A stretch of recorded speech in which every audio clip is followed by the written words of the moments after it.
Hi, Kyoko Tanaka here. I'm the owner of Be Your Color. I'm an integrated energy healer. Today I have a guest, Rutu. Hi. Hi. She is the Reiki master, but also she's artificial intelligent scientist. So I'm very curious about what is she can offer to us today. So today, Reiki master, you're doing a master, and you've been doing in fact, Reiki for about 5 years, Yeah. but became a master about 2 years ago. Mm-hmm.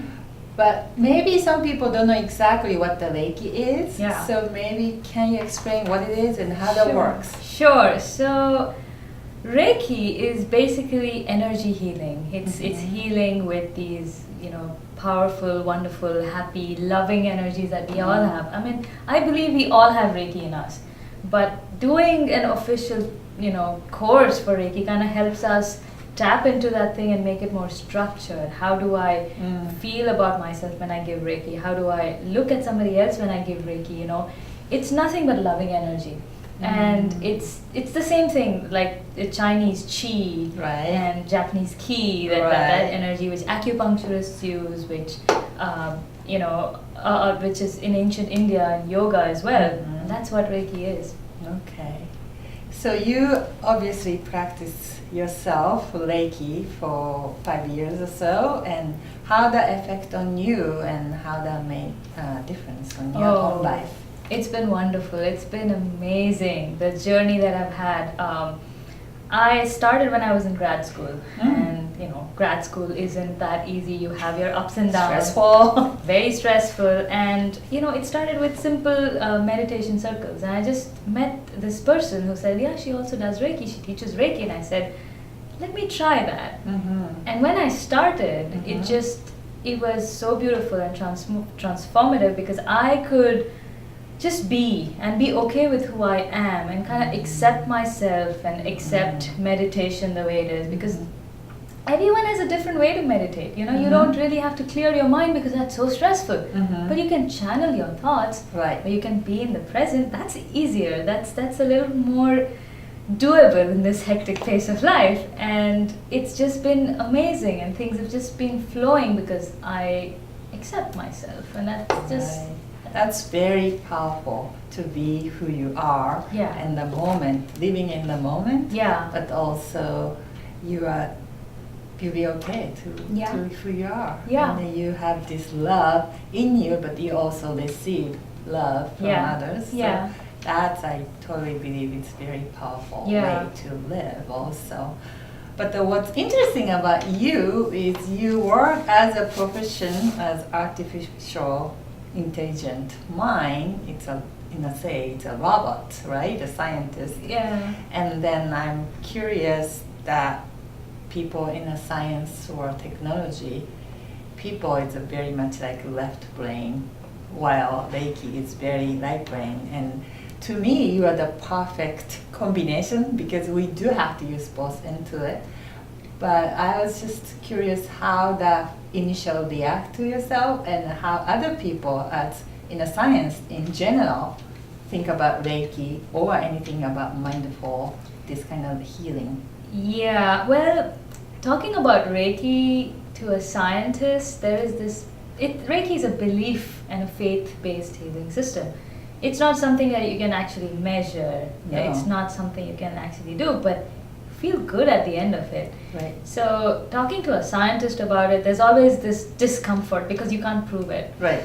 And for me, doing what I do, I need to be very creative. I need to think out of the box. Right. And for that, I need to be in this state of mind, which I can't just say, hey, I woke up in the morning, I had my coffee, and I'm sitting and finishing up some work. I can't do that. And I've tried to kind of have a structured life and try to say, okay, from 10 a.m. to 12 p.m. I'm going to think of the solution.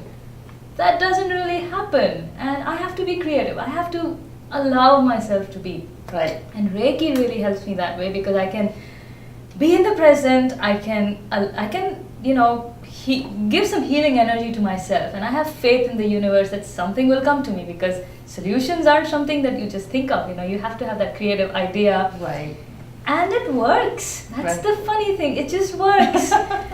I don't know why, I don't know how, but it works. So the more it works, the more faith I have in it. Okay.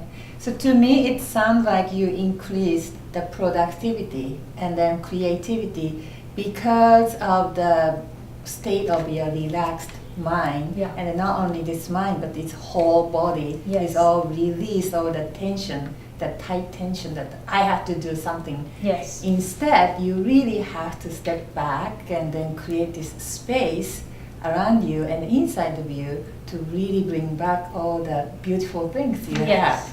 Very well summarized. Yeah, that's Oh. exactly what I feel. That's great. So this is part of that what I do. I do have a different modality for people to use because everybody has a different way to approach Yeah. to that. But the point is how you can relax and get more calm energy inside of you so that you can be more creative Yes. to live more happy life. Yes, yes. So that's great. So in the end, I was wondering if you have some few tips that you can give it to the audience to have this mindful, beautiful daily practice. Sure.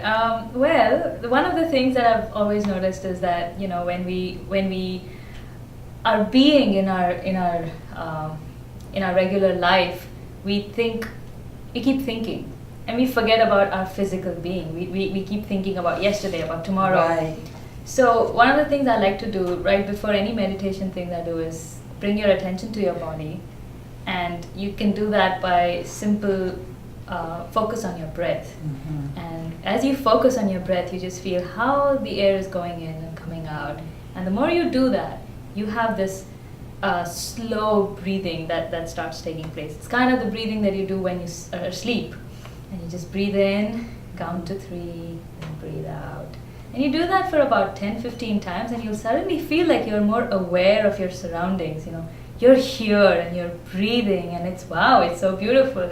And suddenly you forget about the future or the past. And that's like the most beautiful thing about mindfulness. You can do it like that. Mm-hmm. If you're waiting in line on a train station or for a bus or to get your coffee, just sit there, just stand there for 10 seconds and breathe, and you'll feel beautiful.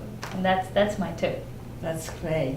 Being supported by all this air, the oxygen that we don't see it, we can't really measure it, but it's so important to us. So breathing is essential. So thank you for coming today. Thank you for inviting.